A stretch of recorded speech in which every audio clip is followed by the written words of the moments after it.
That truck driver tried to kill me. Kill you? Go on. He chased me down the mountain at nearly 90 miles an hour. I don't know what else you'd call it. Trying to kill you.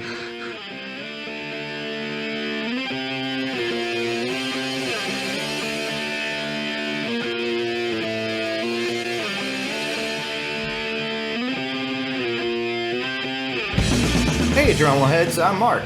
And I'm Jeff. And this week we are covering the movie Duel from 1971, which was Stephen Spielberg's first movie? I believe so, yes. It was a made-for-TV movie. So my friend Jeff decided to come on and choose this film. Now, mind you, I haven't watched it in so long, so I had to watch it a couple of times to grasp myself around it because I grew up on this. Yeah. But, Jeff, why don't you give us an idea about this movie? What's the synopsis of this movie? Okay, synopsis is, a business commuter is pursued and terrorized by the malevolent driver of a massive tractor trailer. Okay, very basic. That's what you get. All right. So, yeah. It's funny because it sounds like it could be, I mean, it's a fantastic movie, but it sounds like it could be something along the lines of Rubber. Yeah, very much. If you think about it, Rubber was very much like that because it was just a tire going around killing people. Right. You know, it's a killer tire. Yeah, killer tire. And I think Run for Your Lives will be doing that eventually. Yes. But, but this had a little bit more tact to it because you had more dialogue in it. Obviously, a lot of internal monologue from Dennis Weaver. Was it? Yes. Yeah, Dennis Weaver did a lot of internal monologuing at certain points, but also a lot of reacting as well. And with that, we'll move right along. And I've already mentioned it, so I want you to point out Dennis Weaver and where we've probably seen him in other films or shows. Yes. The star, the main person in the film is Dennis Weaver, who you may have seen in Orson Welles' Touch of Evil, the series Gunsmoke, McCloud. I also remember him back in the late 80s as the Wrangler jeans guy. That's right. Yes. Yes, that's right. Yes, I forgot about that. Well, which is pretty funny, too, because within the movie, we do see a lot of jeans and cowboy boots. All right. Well, next up would be Tim Herbert, and he could be seen in The Boston Strangler from 1968, who's also in Batman 1966 or Batman 66 for those panelers that are out there, you know, Panels to Pixels podcast, people that listen to that particular one. So the Batman 66 as Whiskers, probably within Catwoman's group, obviously. And he's got a cool IMDb picture, according to what Jeff was telling me earlier, too, before we started recording, which is cool. And he played a prominent character in Soylent Green in 1973 as well. Then we have Eddie Firestone, who was in the Untouchables TV series, and Barnaby Jones in the mid-70s. Yeah, from 73 to 77. And it's weird, too, because if you look at it, the Untouchables TV series ran from, 59 to 63. Right. So he's been all around a long time. Most of the people in this movie were longtime TV actors. Yeah, a lot of people that we've known and seen, or are, I would say my parents and my grandparents have seen on TV and film. So by the time I got to watch this in, I would say the late 70s, early 80s when it was played on TV, to me, I kind of grew up on some of these characters because of Twilight Zone, certain TV shows that my parents had watched that I had to get stuck watching. And I would actually, utilize that and remember them from that, especially Dennis Weaver. So next up would be Jaclyn Scott, and we could see her in the TV show The Fugitive that ran from 1964 to 1967. She was in the original Twilight Zone series, Rod Serling's, in 1963 as Helen Gaines in the episode The Parallel, and a movie that Jerry and I had covered Planet of the Apes in 1974 as Kira or Xantes. I guess she probably played like multiple characters, and they gave her double crediting, but I didn't really get too much into that, but that's what I got from her. So basically, familiar faces. Waiting for you guys to continue covering that series. Oh, we will. First episode was great. Jerry will bring up more, trust me, and we'll go more into it. The last one wanted to cover is Carrie Lofton, whose face you may not recognize, but it was a long time, for several decades, one of the most famous stunt drivers. His credits include The Man from U.N.C.L.E., the original Mission Impossible series. These are all original series. Sorry, I don't have the dates for all of them. That's fine. The Dukes of Hazzard, The A-Team, Knight Rider, and one little tidbit that I found interesting, just because I'm a fan of Stephen King and his short stories. He was the stunt driver in both Maximum Overdrive and Trucks. Awesome. So both adaptations of, which were both terrible, but hey. You gotta love the nostalgia people out there. So I'm changing my guilty pleasure now. Okay, I got it. Okay, no, that's great. That's great. I don't care. I almost chose it myself. But you'll find out at the very end, which is my guilty pleasure. Yes. All right, so on to general thoughts of the movie. So, Jeff, you chose this particular movie. I did, yeah. It came up in conversation in one of our chats, and when we were talking about one of our friends, Daphne, actually said you needed to cover this movie, and you said, well, I don't have anybody to cover it with, and I said, well, I'll do it. Yep. It's a movie that I probably saw for the first time. I don't know. I was probably about 12 years old when I first saw it. It was a movie that my dad really enjoyed. That's cool. And it was like you. I hadn't watched it in a long time, but I remembered how much I enjoyed it, and that it just kept me on the edge of my seat the whole time. As a kid, yeah. It was one of those movies that just, it kind of didn't let up. Yeah, it didn't let up because the truck driver didn't let up. He kept following him, man. Yeah. And like you, I kind of grew up on this. Obviously this was done in 1971. So I was born in 72, and I was only able to see this through kind of like the Sunday afternoon movie or on the weekend.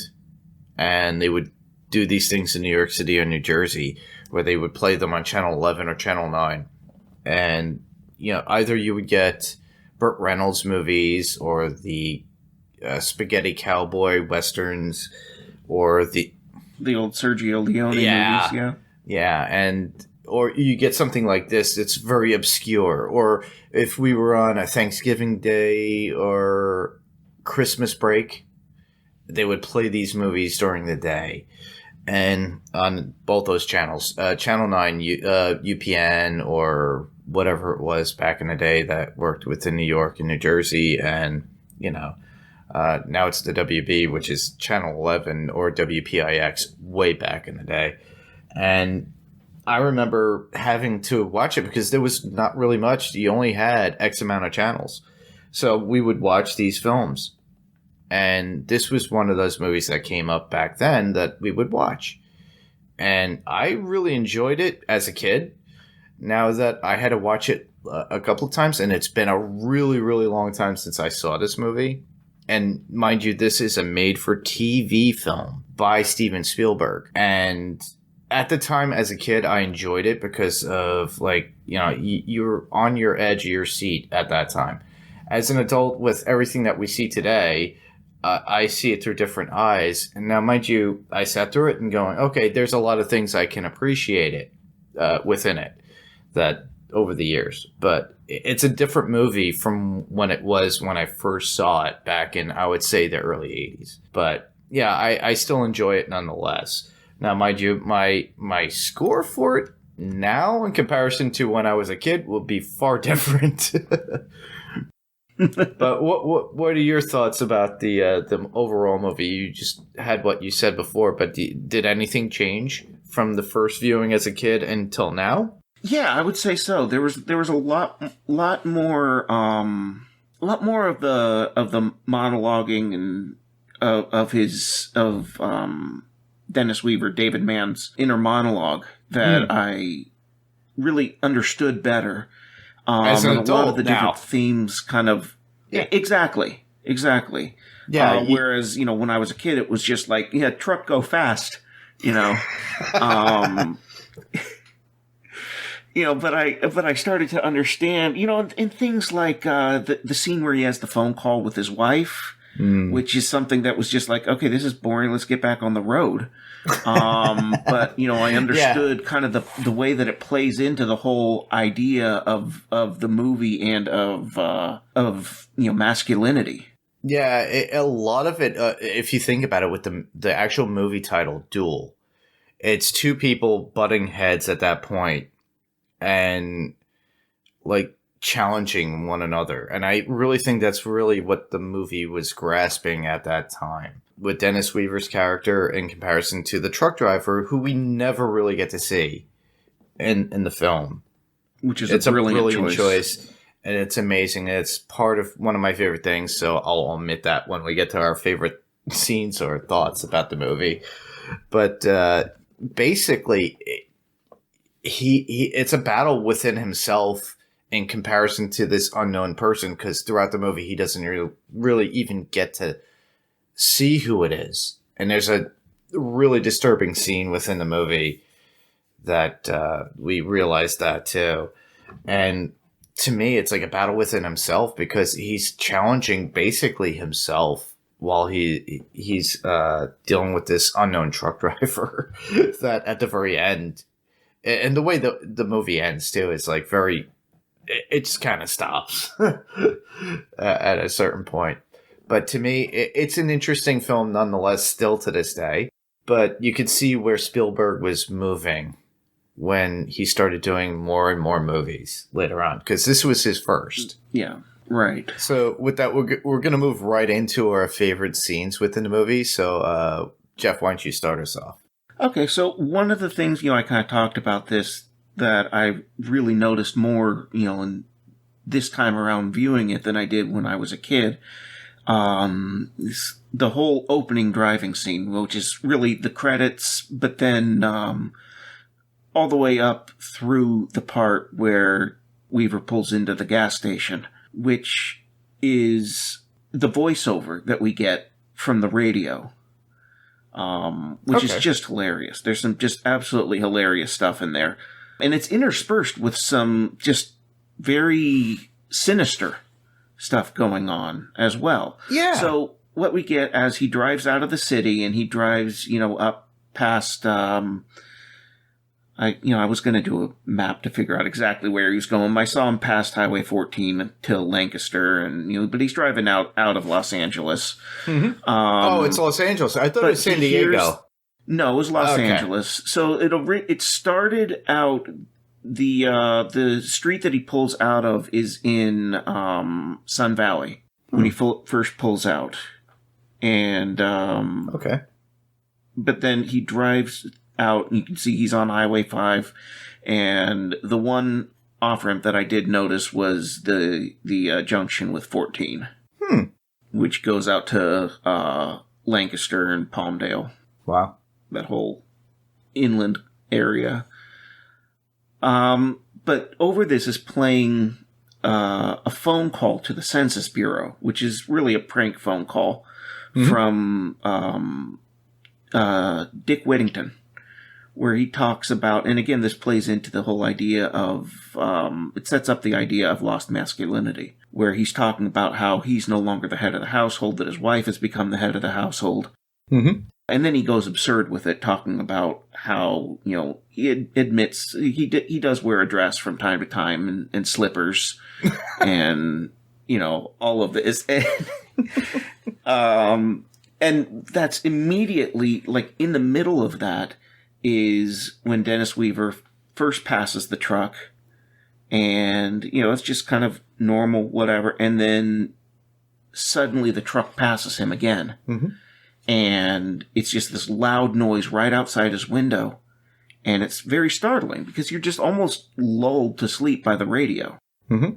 And it's all of a sudden you're like, oh, this is something very, very different. This is not okay. Yeah. And it just immediately gives you this sense of, you get an idea. You start off with this sense of normalcy.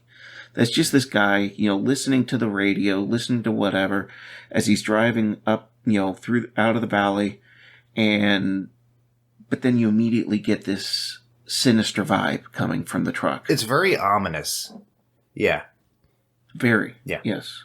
And with the voiceover on the radio, it kind of segues into his talk with his wife and how he says he's not the head of the house. So later on, when he's in that laundromat or / gas station at that point. Yes. So it kind of segues into that where it kind of like, oh, okay, he feels emasculated. So within this particular movie or where it progresses, he winds up trying to regain his masculinity within it by engaging this duel or a challenge from this truck driver. And that's how they're persisting. So it's a good analytical thought of what you were bringing together. And I just put that together. I didn't really, to me, I always thought of it as a duel of fates or duel between two men trying to, outshine each other. In this case, he felt like he was being bullied and the truck driver was getting one up on him every time. And then he was battling himself within during that journey. But yeah, that's pretty cool that you're bringing that up. It also kind of reminds me, too, of another movie that I really love that eventually we'll be covering here, hopefully within the near future. It's on many of list of movies that I love. Vanishing Point, which came out in the 70s, too, because you always had somebody on the radio, but it was always that wonderful woman on the radio. And she was always talking about Kowalski as he was going through his thing. But in this case, this was kind of like a narrative of what was going on before we actually get into the chaos of the actual movie itself. But yeah, I really enjoyed that too. For me, honestly, it would be the landscape and the driving. I live in New York. You're in California too. So, yes. I've driven from California, Los Angeles, all the way back to New York. And I've driven through Death Valley and all that cool stuff, past through Vegas. So the driving, I know, and it can be terrain. It could be mountainous at times, depending on what path you take. And just seeing the visuals really stuns me still to this day because it's still captivated on film. So that's really what engaged me this time instead of being a kid, because a kid, I lived in New York. All I saw was city sculptures at that point. I didn't really see too much rural country roads or anything like that in comparison to where I live now, which is more upstate New York, which is Northwest.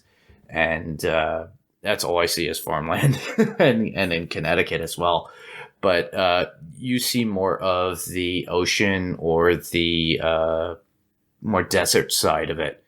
And a lot of that is the landscape of what we see throughout this particular movie itself, which I enjoyed. And I just love the old California. And you said it was LA. I was just taking it upon what it stated in the radio. I couldn't get two and two together because it's been so long since I've driven down in downtown LA. I think I've made it all the way along La Cienega and then got on the main highway, and that's where I went from there. And then I had to go to San Francisco. So I didn't really get to see a lot of the other roads that were part of LA at that point, other than Hollywood Boulevard and all that district area. But yeah, to me, I found it interesting, especially since it was in the 70s, because it looks completely different now. And I'm sure you could attest to that. It really does. Yeah, the Rainbow Room or the Rainbow Bar and Grill doesn't look like it did back then than it does now. No. So, No, but I will tell you that the highway that they're on still is pretty rural. It's it goes up through the mountains up there, above Los Angeles, up into basically where Chuck's Cafe is that he stops at is in Acton, which is just outside of Palmdale. It's pretty close to like the desert area outside of Los Angeles. Is it still there? Do you know? Or the building is still there. It's no longer Chuck's Cafe. Oh, that's future filming site for people. I did see at some point. It's a French restaurant. Very cool. Do you have anything else? Favorite thoughts or memories of the movie? I've got a couple other scenes. I don't know if you had a scene that you wanted to do. No, go ahead. Or if that was your... That was mine, was the landscape and landscape one. Okay. So the other one I wanted to do, or I've got two more. One was kind of calling back to Touch of Evil with Dennis Weaver, is there's a fantastic 3-minute tracking shot when Weaver goes into Chuck's Cafe. And he walks in, he comes in, it follows him as he's coming into the door, and, the chef talks to him, says, is everything all right or whatever. He goes in, follows him all the way back through the hallway into the bathroom where he washes up. He's got a bit of a monologue there. He comes out of the bathroom. Mm-hmm. The chef talks to him again, and then he walks to the window and sees the truck is waiting for him. And the whole shot lasts almost 3 minutes. And it's all done with a single shot. And, obviously this is, the 70s, early 70s and TV. So, this wasn't done. This was basically, I don't even know if this was Steadicam or if, this wouldn't have been a dolly or anything. Well, this was 71. Like Steadicams weren't really until Halloween. Right. Which Daphne and Paik had covered. They talked about that because that was one of the first few where they actually had to use that, where somebody had a Steadicam and they went through up and down the Myers house.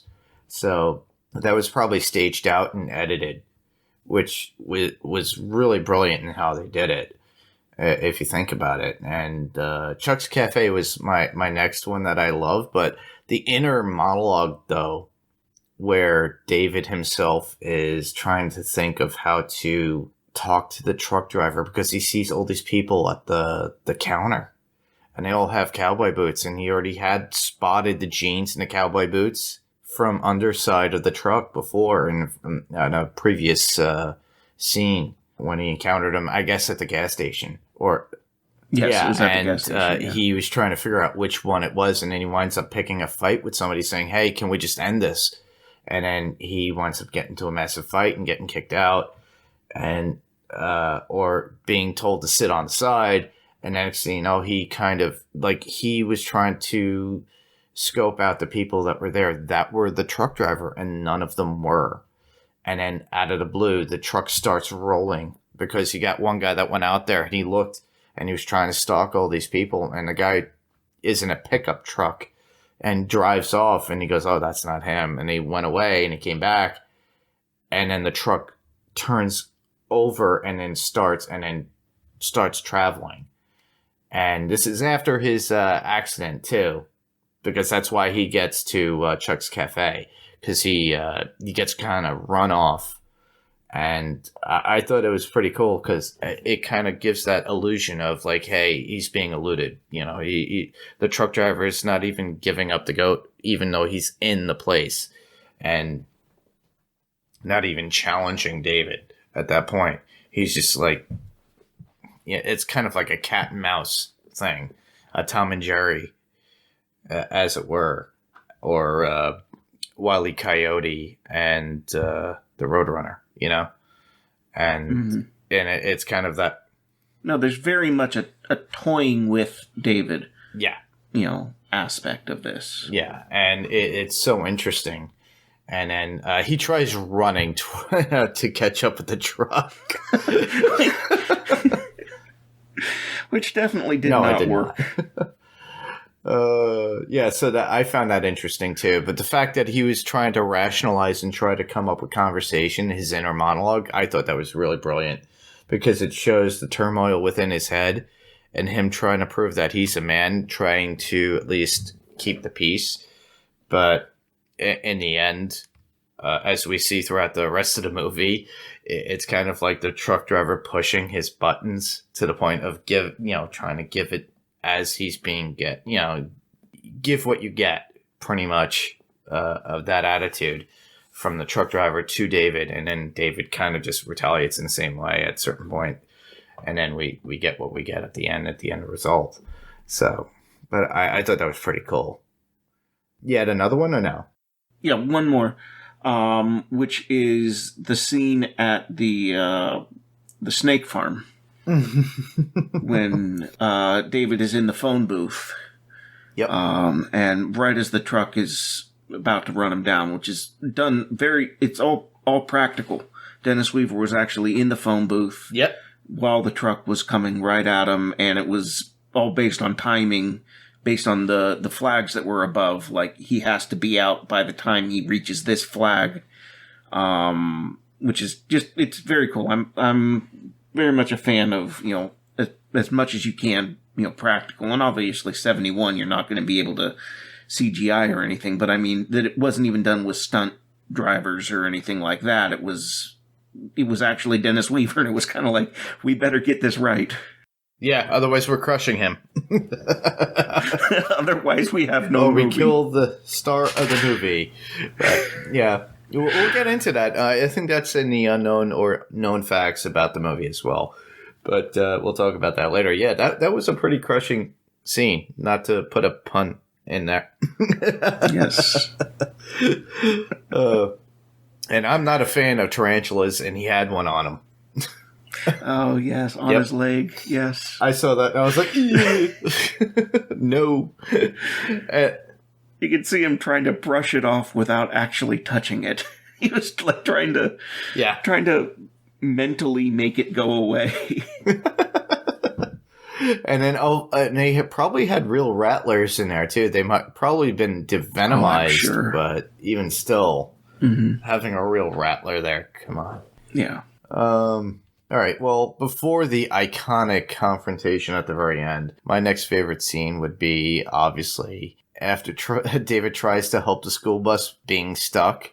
The truck is at the end of the tunnel, which is facing him, which is kind of taunting him in his head. But then comes in, and as he takes off after the bus driver and fails at trying to help the bus driver push, the truck comes and helps the bus driver to get along.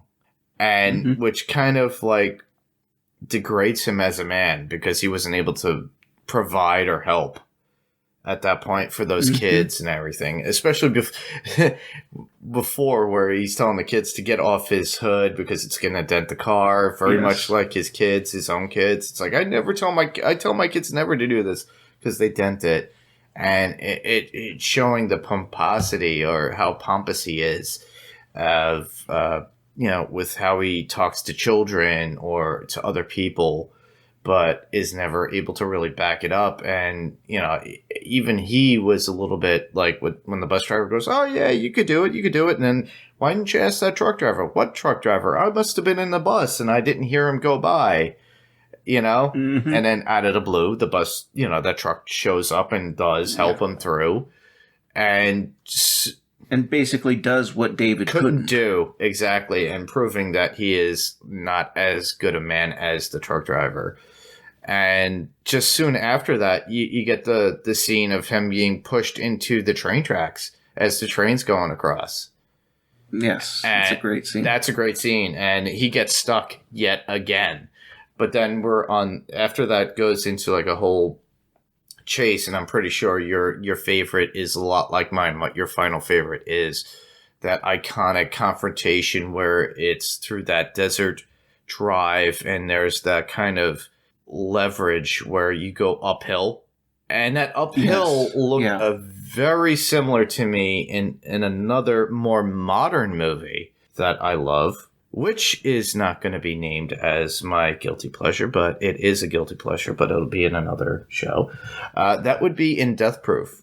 Oh, yes. When he's chasing and one car is below and the other one's above, that looks like the same incline. And David at that point gets out of his car as the truck's behind him, and then it leads to that particular destruction of that truck, but also his car as well. Yeah. So he had to prove his point by destroying his own car. Prove his manhood, as it were. Well, it's very Yes. David and Goliath at that point. Yeah. It's literally, the little guy going up against this giant, and, the little, David winning. Yeah. He really knows what he's doing at this point. All right. So that's pretty much it for our thoughts. Did you have any other thoughts about the movie itself? Like any favorite scenes or anything that you wanted to bring up? Nothing else at this point. I know, we've got a lot of the interesting facts and that kind of stuff, which, there's a lot about this movie. Okay, cool.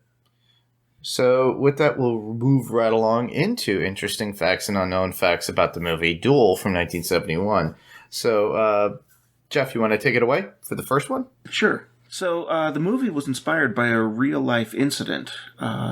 The author and screenwriter, Richard Matheson, who also wrote I Am Legend, and let's see, I'm trying to think of some of the Incredible Shrinking Man. So, based on his original novella, which first appeared in the April 1971 issue of Playboy, he based it on an actual road rage incident. Wow.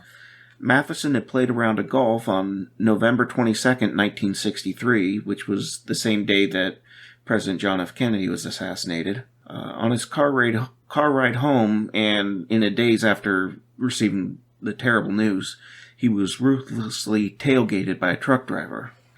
He initially pitched the idea to TV producers, but after it was rejected numerous times, he decided to put his real-life incident into prose form. In order to gather details of the open road, Matheson set out from his home in Ventura, California, with a voice recorder in hand, and simply described what he saw.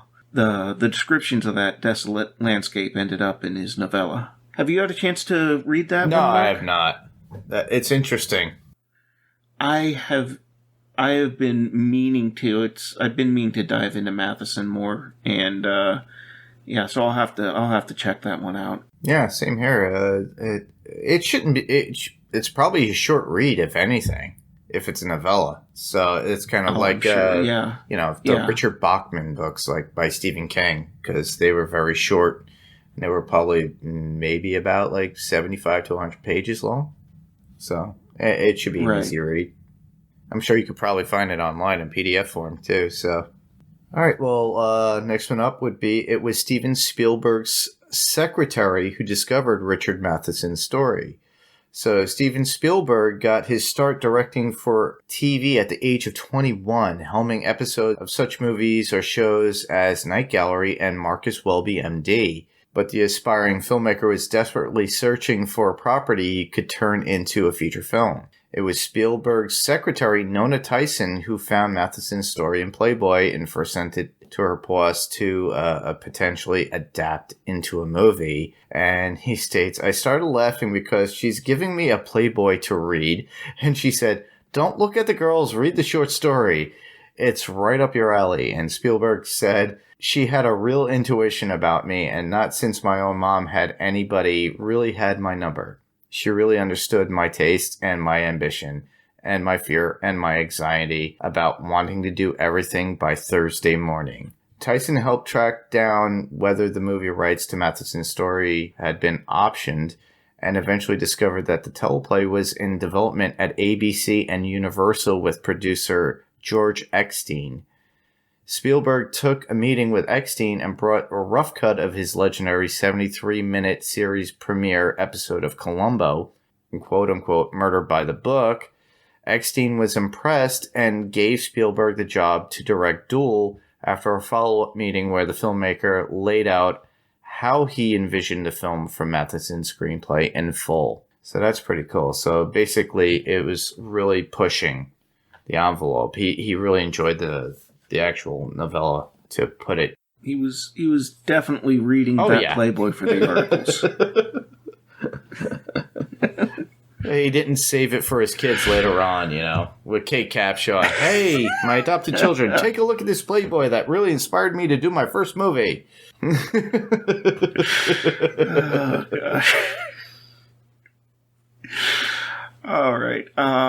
Let's see. Next up, Dennis Weaver's work with Orson Welles got him the lead in Duel. For the lowly protagonist, David Mann, Spielberg handpicked character actor Dennis Weaver because he loved his performance as the jittery and feeble hotel night manager in Orson Welles' 1958 film Touch of Evil. Weaver drove more than 2,000 miles while shooting his scenes and did many of the stunts himself. This is what you'd mentioned, Mark, including the dangerous phone booth scene at the Snakerama gas station in a single take. Of working with the rookie director, the veteran Weaver later said, "I gave him the benefit of the doubt. I said, there's no reason for me to judge him because of his age. Let's see what he does." And he did extremely well. I really think it's one of the most creative jobs he's ever done. Awesome. So, yeah, I think he made a good call on Spielberg. That kid Spielberg worked out okay. He's a really good kid. Next up would be, there was a casting call for the truck, apparently. So, Matheson's script stated that the villainous unnamed truck driver would never be seen besides the insert shots of his arms and boots. Weirdly enough, Matheson's novella actually names the driver, quote-unquote, Keller. Matheson's own spin on the word killer. Awesome. Since the truck itself is the movie's main antagonist, Spielberg chose to cast it like he would any other actor, an in-person audition. The filmmaker auditioned 7 different styles of semi-trucks on the Universal backlot, finally settling on a 1955 Peterbilt 281 because he felt that the split windshield, rounded lights, and elongated hood represented the menacing features of the truck's face. A face. Awesome. For Mann's car, Spielberg chose a relatively small red Plymouth Valiant to stand out in size and color for the enormous truck and the earth tones of the California landscape. So that was more of like a reddish color on the car, whereas with the truck was a little bit more brownish, if you think about it. Next up, careful planning and low-budget camera trickery helped capture the high-speed chases. Spielberg was given just $400,000 and 10 days to shoot Duel, but the schedule ballooned into a full 13 days to shoot the entire movie after the rookie director fell behind. To save time in shooting the high-speed chases on location in California's Soledad Canyon, Spielberg strategically set up multiple cameras along a single stretch of road to capture the shots needed for multiple scenes in one take. He had the camera turned 180 degrees and the cars driven in the opposite directions to get multiple shots for additional scenes. Instead of creating individual storyboards, Spielberg mapped out the entire path of Mann and the truck driver on a mural of drafting paper with notes about each plot point peppering the sheet. He was very determined. Yes. Well, and low budget. Yeah, exactly. It's kind of a Roger Corman way of doing things, Yes. All right. Well, next up, a few very famous car movies made Duel possible. So to capture the truck and the car at seemingly high speed, Spielberg shot each at low angles to create those harrowing shots. Spielberg borrowed the specially made camera car from the '68 Steve McQueen thriller Bullet, which could lower the camera to only 6 inches off of the ground. Yes, I remember somebody telling me that in their home who actually starred in that film. Spielberg also enlisted 50-year-old stunt veteran Carrie Lofton as his stunt coordinator. So Lofton, who played the driver, also designed the legendary car chase sequence in Vanishing Point. Thank you. Bullet. Yes. So a lot of you listeners don't realizing Vanishing Point. I love Bullet.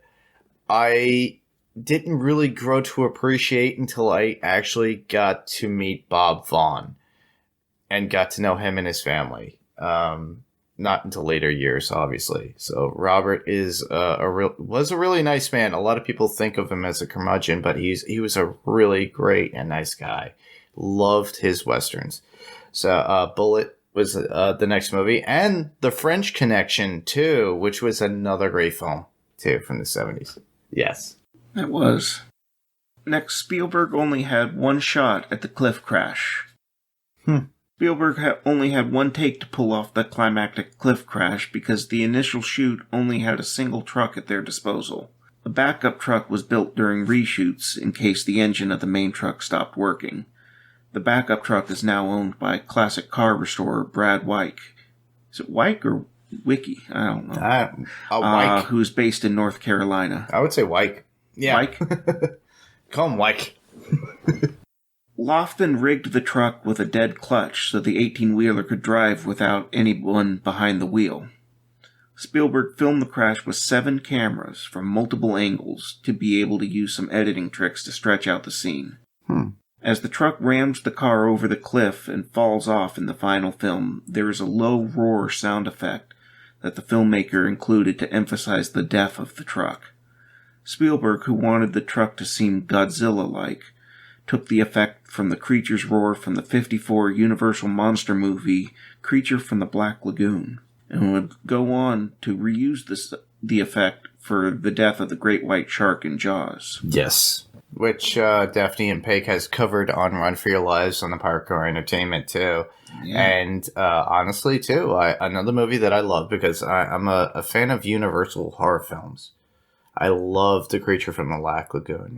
That's my favorite and ultimate favorite classic horror movie. And, of course, I got Godzilla in there, too. So, but, and he uses that, and I heard that, and that's one of my favorite parts of the movie, too, is where you hear that, because you hear a big crunch, but you hear the roar as it's going down into the pit. It definitely makes the truck more ominous. Human. Not human. As opposed to just not, I shouldn't say human, more alive. More alive, yeah, as if it's like more of a creature as opposed to just a machine. Yeah, exactly, because you never saw the guy afterwards. You never saw the driver of the truck. Right. At the very end. So it made it feel like you just see some drip of blood. Yeah. But that's it. It was like a demon unto itself. But the driver is not known. All right. Next one up would be Spielberg had to fight to not blow up the truck. Eagle-eyed viewers will catch the word flammable scrolled across the back of the truck. Yet when it careens off the cliff at the end of the movie, it doesn't go boom. The studio wanted a big explosion, but the director wanted a slower demise for his film's villain. In an interview with filmmaker Edgar Wright, Paik would love this, Spielberg explained, producer George Eckstein told me after the network saw it, well, we're going back to the desert. They want to push the truck off the cliff again and blow it up again. I told George why that was such a terrible idea. I'd worked so hard to give the truck a long and painful death, and I thought that's what the audience wanted out of the resolution. I said, if the network does force you to blow the truck up again, you get another director to do it, because I'm not going to do it. George fought for me and for himself, and because, he agreed with me. That's pretty cool. It's a bold move, because, watching it, it's a Chekhov's gun. You expect that it's going to blow up. Exactly. Especially with the word flammable and on there. Gasoline. Yeah. It was a gas tank. Come on, forget it. And young Michael Bay was watching this movie going, What happened? Why didn't it explode? I want more explosions. It's a transformer. Everything should explode. Okay. Next one. Spielberg added scenes to get to the big screen. So the movie debuted on November 13th, 1971 as ABC's Movie of the Week and proved to be so successful that Spielberg was given the opportunity to shoot additional footage, including the school bus scene and the railroad crossing scene, to be able to release it in theaters at feature length. Okay, so those are added scenes. Yeah, so I believe it was originally like 72 to 74 minutes long. Yeah, I remember that too. So they needed to add on whatever, 16, 18 minutes at least to make it, up to 90. I believe they also added the extended credits at the beginning. With the car pulling out of the driveway and all of that. Okay, going into the city. Some of that was added. Yeah. Right. Huh. Interesting. All right. Lastly, Spielberg has revisited Duel more than once, and people have stolen from him too. So Duel was something of a lucky charm once Spielberg's career began to take off, and he continually referenced parts of the movie in subsequent films. So the Snake-A-Rama gas station seen in the film also appears in Spielberg's 1979 World War II comedy 1941, with actress Lucille Benson again appearing as the proprietor. Oh, cool. Awesome. The two elderly people Weaver tries to flag down in a car also appears as a helpless motorist in Close Encounters of the Third Kind. But it wasn't all good luck. Spielberg was not happy when stock footage of both vehicles was later used in an episode of the television series The Incredible Hulk, titled Never Give a Trucker an Even Break. The recycled footage was completely legal since the show was also produced by Universal. Wow. Interesting. Yeah. All right, so that's all we have for unknown facts or known facts about the movie Duel from 1971. So now we're going to move right along into quotes. So, Jeff, start us off with your first one. All right. So, going back to the whole masculinity thing, we kind of talked about this early on, but when David pulls into the gas station and he's talking to the gas attendant, or he tells the gas attendant to look under the hood, and the gas attendant says, "You're the boss." And he replies, "Not in my house, I'm not." I just think it perfectly encapsulates, that's the first time that we really get to see kind of the idea that's going around in David's head. Yeah, well, it's kind of emasculating, too, in the sense of he's emasculating himself. It's like, not my house. He's not the head of the household at that point. First one for me would be, "Come on, you miserable fathead. Get that fat-ass truck out of my way." That's in the very beginning.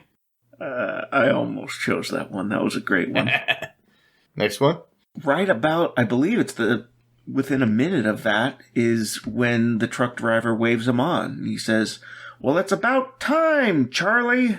I just love his his inflection on that. I find that really fun. Well, the next one would be when he's at the gas station, and he goes, "Fill it with Ethel." And the gas station attendant says, "As long as Ethel doesn't mind." And I thought you would take that because it's such a great pun. I almost did. Dude. I almost did, but I went with the "You're the boss" line instead. Yeah, I was hoping he would do that, but I was like, he did put that one. Yes. That's all I got, though. No, there's... Okay, so I've got one more, which is some internal monologue from David when he goes into the cafe and he goes into the bathroom to wash up. Okay. He says, "You just go along figuring some things don't change ever, right? Like being able to drive on a public highway without somebody trying to murder you. And then one stupid thing happens. 25 minutes out of your whole life, and all the ropes that kept you hanging in there get cut loose. And it's like, there you are, right back in the jungle again." And it's very, we talked about, the kind of emasculating, but this was also kind of just the idea of how easy it is to revert to kind of this animalistic tendencies. Yeah. And we saw this, a few times from Weaver, where he's almost, especially at the end, where he's almost hopping around, like, not even really human-like, almost animal-like, where he's gone back to a kind of a primal sense. Yeah, very much. Interesting. Cool take. That's what I got. All right. Well, just like any other movie that we do on here, we rate this movie between 1 and 10 on Adrenaline scale. So, Jeff, what do you have? So, I know, like, for example, you do not give out 10s. Like, very lightly. No. I don't either, but I don't even give out 9s very lightly. For me, a 9 has to be, like, a great movie. Like, a 10 is a perfect movie. A 9 is an outstanding movie.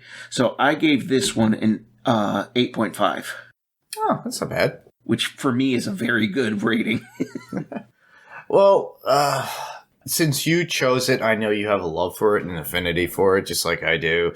When you brought it up, I was like, oh, okay, I haven't watched it in so long. My thought was like, oh, okay, I haven't seen this movie in a long time. So I'm like, okay, I went on with my memories of it and what I found fond of it. And then I thought, okay, I got to think about how I'm going to rate it now.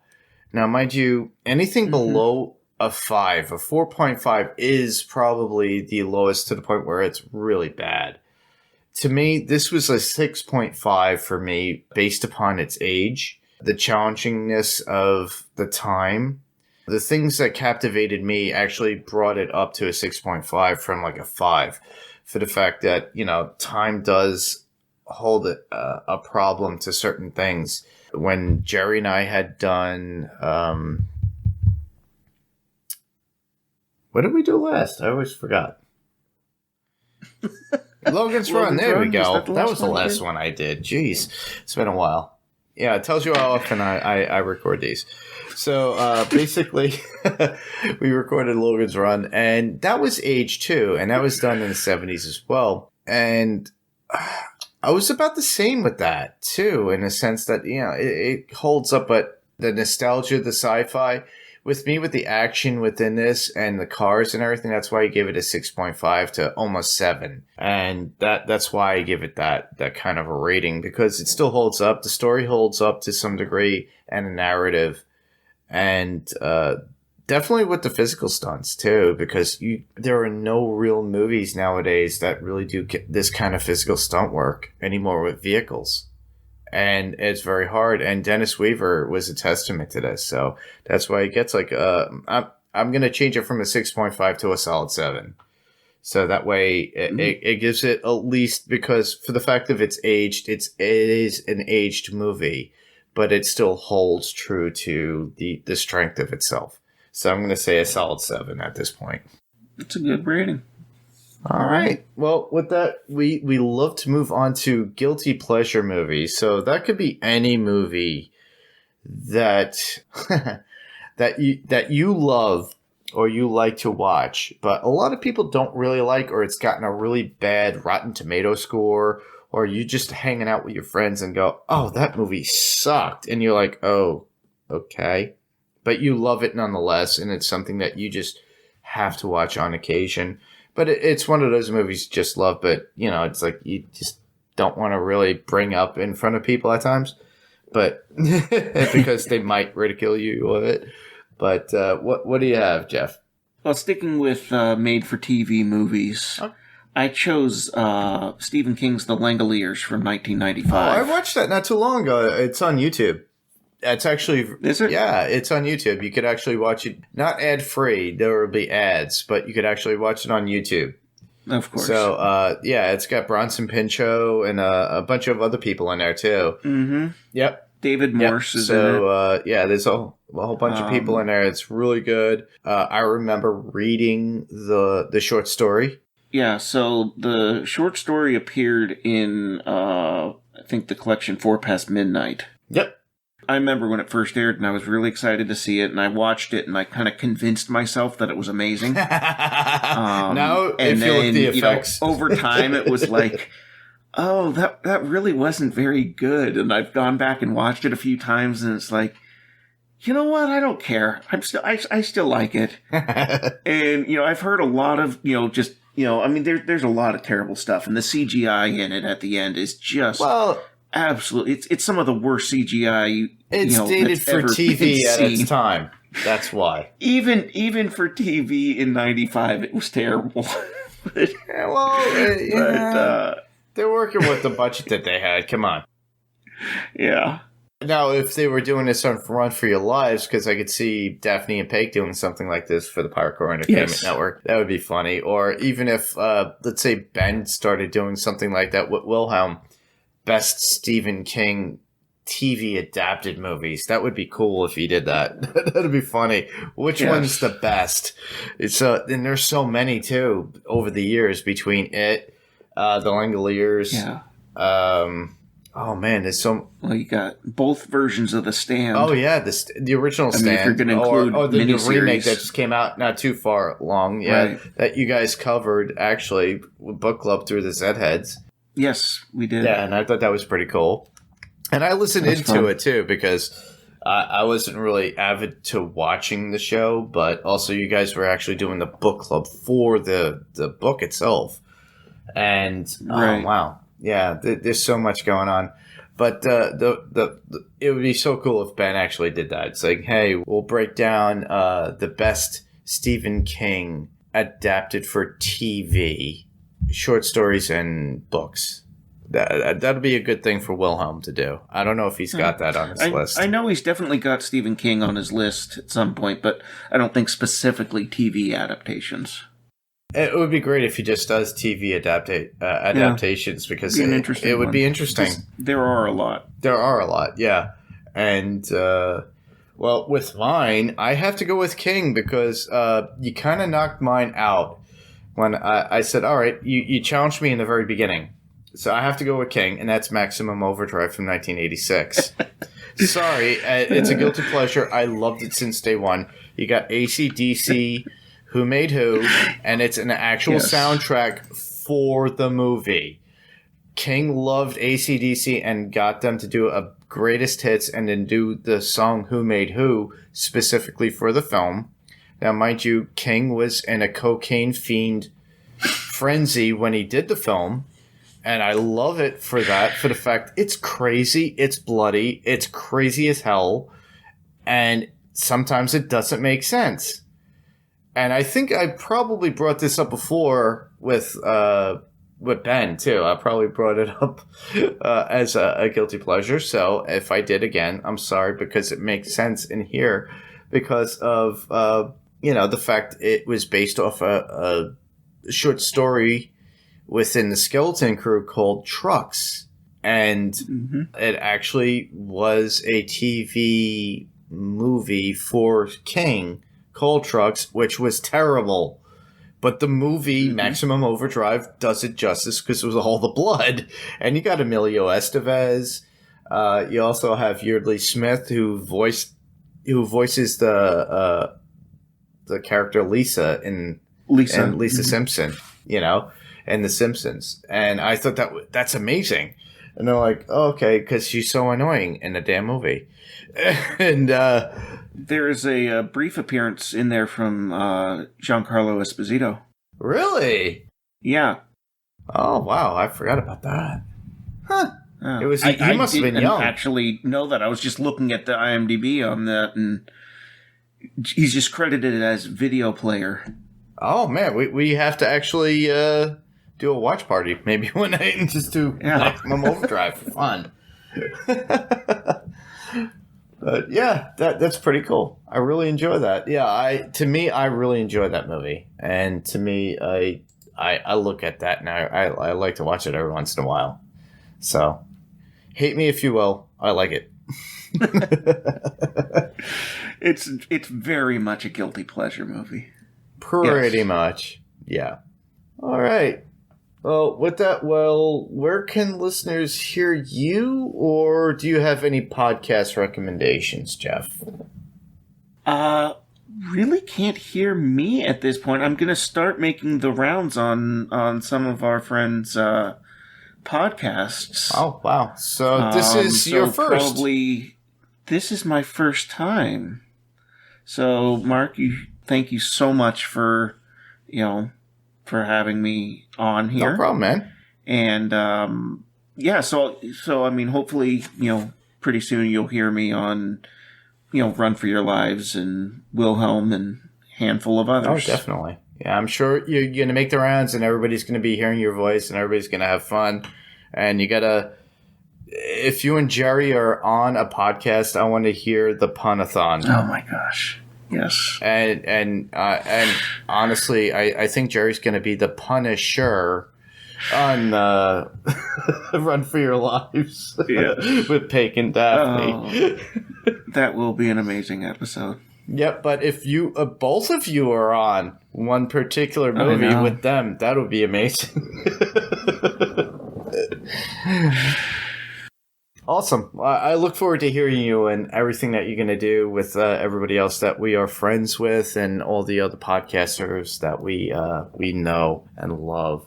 And I'm glad that you came on here for your first one. It seems like I'm always the stepping stone for people to get into podcasting, and I'm glad that it was a lot easier for you, because I try to make it easy for everybody and have fun and just be casual and have fun and talk about the stuff we love. Yes. Also, well, for you listeners out there, obviously you know where to find me. You could find me right here on Adrenaline Cinema Podcast on the Pirate Core Entertainment Network. We'll be coming out with more and more movies, and if you have anything that you want, we'll get into that later when we talk about feedback. But you could also listen to me on Panels to Pixels podcast on the Next Level Online Podcast Network.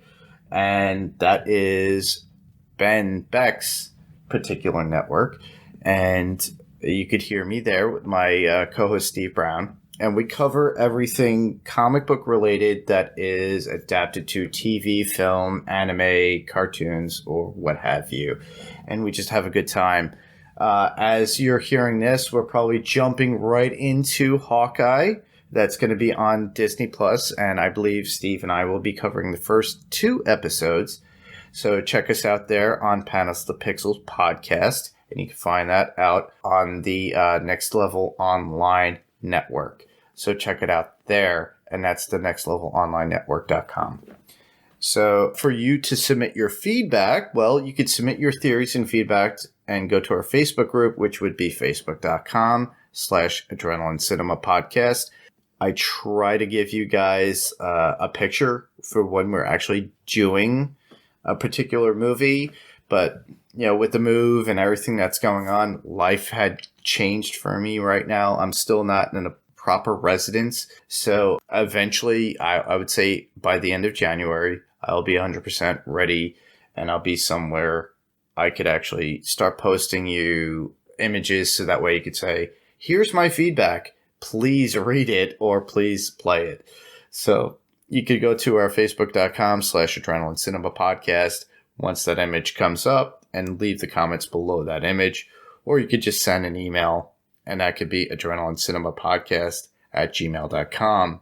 You could just type out your thoughts about, it could be a previous podcast of what you listened to before, or things that are coming up. We'll play it nonetheless. You could actually record yourself and send it as an attachment, like a lot of people have done. So if you listen to Run for Your Lives on the Pirate Core Entertainment Network, you'll hear Steve live Steving. And we all love live Steving. So you could hear Steve do that. Trademark pending. Yeah, exactly. Trademark pending. So you could do that yourself, or you could just say, hey, I really don't like your podcast. Why are you doing this? Get a life. No, I'm just kidding. But you might not, and I will play it nonetheless. But my feeling is, if you want to send your voicemail, just send it as an attachment on the email, or just send out a long texted email about your thoughts about a previous podcast, what you liked about that particular movie, what we got wrong. Hey, correct me if I'm wrong. I'll be glad to let everybody else give me some more information that I did get wrong, because I am human and I do get some things wrong. But, send that out to AdrenalineCinemaPodcast@gmail.com. So with that, you could hear us on many a platform. Obviously, you're hearing us here.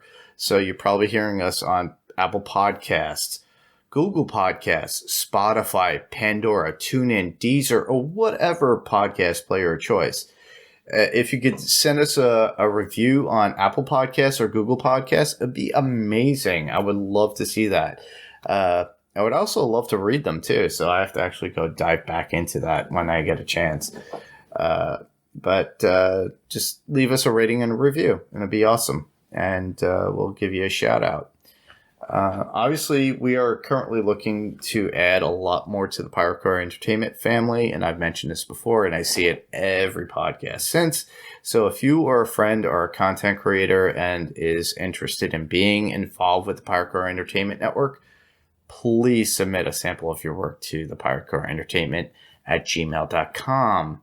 That email, and then we will take that into consideration and we'll contact you. Just let us know. I've not seen anything, so but if you have a friend that is interested, or you have a friend that you think might be helpful to the network, that would be great. You don't necessarily have to be a podcaster. You could be a YouTuber, video content creator, or Instagram or TikTok. Just let us know. All content will be reviewed and accepted depending on what the quality is, and if you're really, really interested in being part of the family. So keep that in mind. I just really want to thank Jeff for being on and bringing up this particular topic. It was a great pick for this, and thank you, Jeff, for having. Oh, and I had a great time. Yeah, same here. So with that, this was Adrenaline Cinema Podcast. I'm Mark. I'm Jeff. And we'll talk to you guys later.